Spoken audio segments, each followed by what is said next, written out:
আমলের মতো divide and rule, প্রতিবাদ করলেই ট্যাগ লাগিয়ে দেওয়া হয়। এই ট্যাগানো বন্ধ করতে হবে। এই ট্যাগ দিয়ে এটা নতুন প্রজন্ম, এআই এর প্রজন্ম, এই প্রজন্মকে ট্যাগ দিয়ে থামিয়ে দেওয়া যাবে না। খামেরা তো দাগ হয় কিভাবে? এই যে ভাবি, দাগও যাবে রাগও যাবে, নিন চাকা সুপার হোয়াইট। মুক্তিযুদ্ধের চেতনা, এটাকে পুঁজি করে সর্বোচ্চ মুনাফা লোটার সময় শেষ।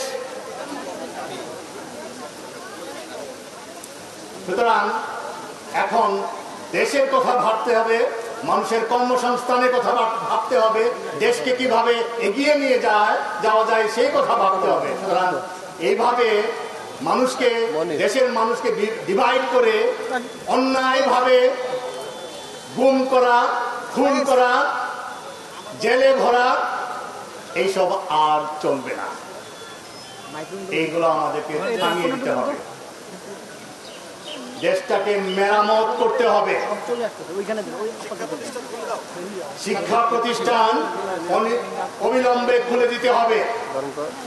আমরা ক্যাম্পাসে থাকতে চাই, আমরা আমাদের ছাত্র ছাত্রীদের মাঝে থাকতে চাই। সুতরাং বন্যেরা যেমন বনে সুন্দর, শিক্ষকরা শিক্ষার্থীদের মাঝে সুন্দর, আমরা তাদের মাঝে থাকতে চাই। ক্যাম্পাসে কখনো সশস্ত্র বাহিনী, পুলিশ, কোন আইন শৃঙ্খলা বাহিনীকে দেখতে চাই না। সো নিরাপদ সড়ক যেমন চাই, নিরাপদ ক্যাম্পাস চাই, যেখানে জ্ঞান বিজ্ঞান চর্চিত হবে।